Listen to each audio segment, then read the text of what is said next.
The wind off Lake Michigan didn't just blow, it bit. It had teeth. It gnawed through the thin, worn-out fabric of Maya's coat as she stood on the corner of State Street, waiting for the light to change. It was 4 in the morning. The city of Chicago was asleep, buried under a heavy blanket of gray slush and silence, but Maya couldn't sleep. Sleep was a luxury for people who didn't have a dying brother waiting at home. She adjusted her backpack, feeling the heavy straps dig into her bruised shoulders. Her breath hitched in her throat, puffing out in white clouds that vanished instantly in the dark. 24 years old. She looked older, though. Exhaustion has a way of aging a person, pulling down the corners of the eyes, deepening the lines around the mouth. She rubbed her hands together, her knuckles red and raw from the industrial dish soap she used at her second job. Inside her chest, her heart hammered a frantic rhythm. Not enough, it's still not enough. She checked her phone. The cracked screen illuminated her pale face. A text message from the pharmacy. The prescription for Leo was ready for pickup, but the copay had gone up again, $400. She had $62 in her checking account and a jar of crumpled tips hidden under her mattress that might hold another 100, if she was lucky. The light changed. Maya walked, her boots leaking freezing water with every step. She was heading to her first shift of the day at the bakery on the Lower West Side.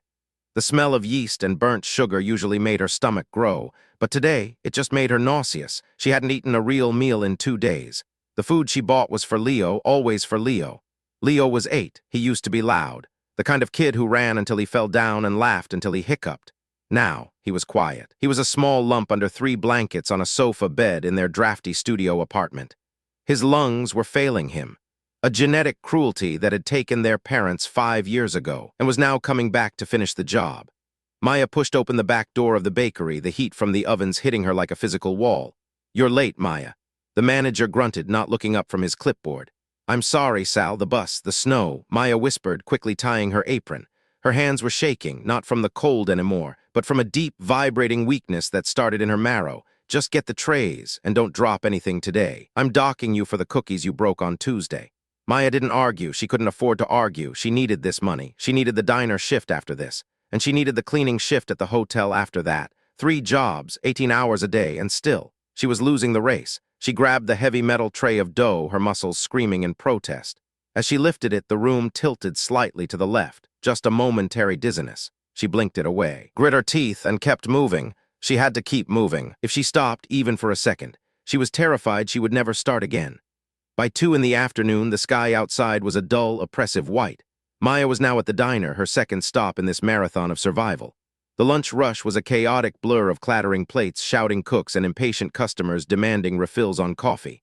Maya moved through the aisles like a ghost, pour coffee, drop the check, wipe the table, force a smile, please tip. She begged silently, staring at the back of a man's head as he counted out singles. "Please, just leave a 5. She walked back to the counter, tallying the day's earnings in her head.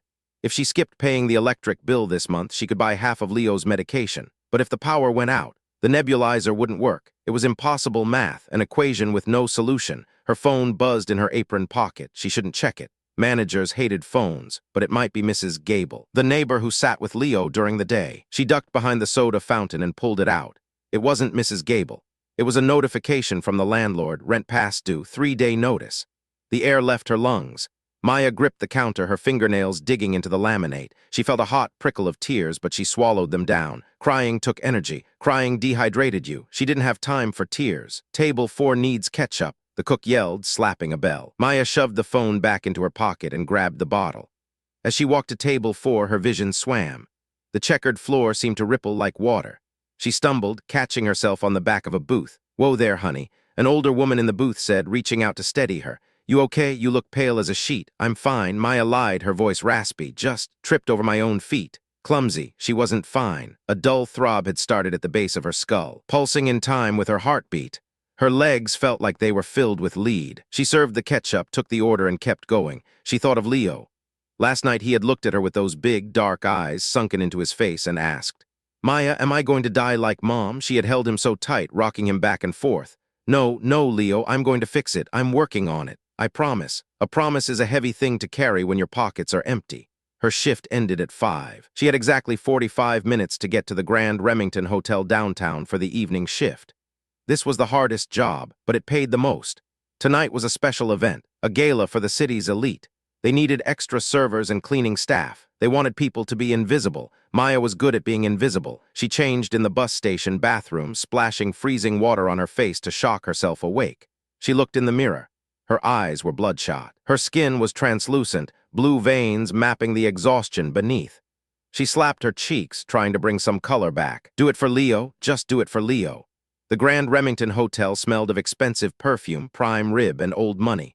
The ballroom was a sea of black tuxedos and shimmering gowns, illuminated by crystal chandeliers that cost more than Maya would earn in a lifetime. Maya was assigned to the floor crew. Her job was to weave through the crowd with a silver tray, collecting empty champagne flutes and discarded napkins. She had to be silent. She had to be quick. The noise of the party was deafening. Laughter, clinking glass, the drone of a string quartet, it all merged into a chaotic roar in Maya's ears. The heat in the room was stifling. She hadn't eaten since a half-stale bagel at the bakery 14 hours ago. She moved toward a group of men standing near the ice sculpture. They were laughing about stocks, about summer homes in the Hamptons. Maya reached for a glass on a high table near them. "Excuse me," she whispered, trying to reach past a velvet elbow. No one moved. To them, she wasn't there. She was furniture. As she stretched her arm, a sharp pain shot through her temple. It was blinding. The room spun violently. The chandeliers above smeared into streaks of light. Her hand trembled and the crystal flute slipped from her fingers. Smash. The sound cut through the party chatter like a gunshot. Silence rippled outward from where she stood. Maya froze. Shards of glass glittered around her worn-out black shoes. Champagne soaked the hem of her trousers. "Oh, for heaven's sake." A man's voice sneered. "Look what you've done to my shoes." Maya looked up, her vision tunneling. A tall man with a red face was glaring at her. But behind him, watching quietly, was another man, an older man. He had silver hair and wore a tuxedo that looked lived in, not just worn. He wasn't angry. He was studying her. I'm so sorry," Maya stammered, dropping to her knees to pick up the glass with her bare hands. "I'll pay for it. Please don't tell the manager. Leave it." The angry man snapped. "Get someone competent to clean this up." Maya ignored him. She was frantic. If she lost this job, Leo didn't get his medicine.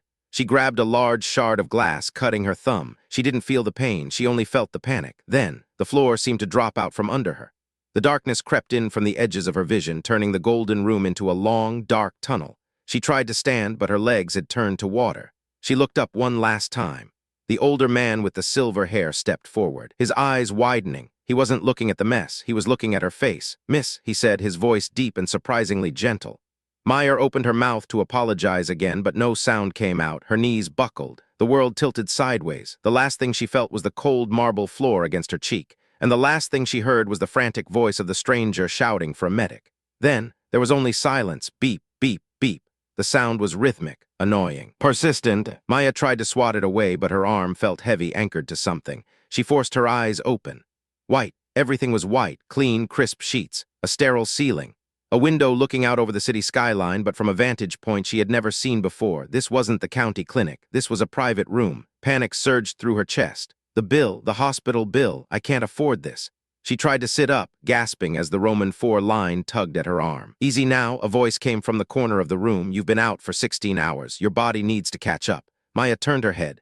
Sitting in a leather armchair by the window was the man from the party, the older man with the silver hair.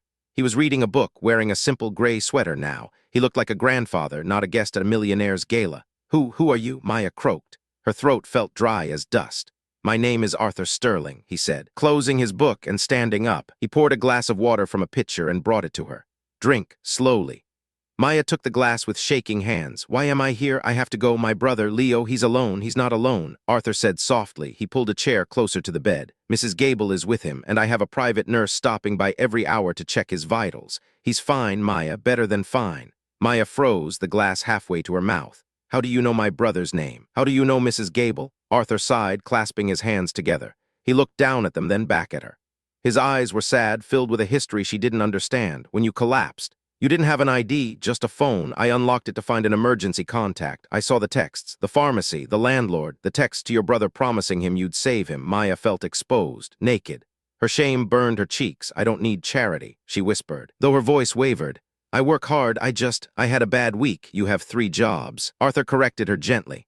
"I checked. Bakery, diner, hotel. You sleep 3 hours a night, you eat scraps, and you're doing it all for a little boy who needs a lung specialist, not just a general practitioner." Arthur leaned forward. "I was watching you at the party before you fell." I saw how you looked at the food on the trays, not with hunger, but with discipline. You wouldn't touch it because it wasn't yours. I saw you almost drop a tray earlier, but you caught it. Bit your lip until it bled and kept walking. I haven't seen that kind of grit in 30 years. He paused, his voice dropping to a whisper. I had a daughter, Emily. She got sick when I was young. I was poor then. I worked hard, but not hard enough. I lost her because I couldn't pay for the best doctors. By the time I made my billions, it was too late. The money is useless to me now, Maya. It's just paper. Maya stared at him, tears welling up in her eyes. The billionaire wasn't judging her poverty. He was mourning his own helplessness. You're killing yourself, Maya. Arthur said, his voice firm now, and if you die, who looks after Leo? The question hung in the air, heavy and terrifying. A week later, a black sedan pulled up to the crumbling apartment building where Maya lived, but they weren't staying. Maya stepped out of the car, holding Leo's hand. He looked small in his winter coat, but for the first time in months, he wasn't wheezing. He was looking around with bright, curious eyes. Arthur Sterling stood by the trunk waiting. Are you sure about this? Maya asked, looking at the papers in her hand one last time. It was a trust fund deed. It covered Leo's medical expenses, all of them, forever. It covered a college fund, and it covered a salary for Maya. Not to clean floors, but to manage a charitable foundation Arthur was starting for families in medical debt.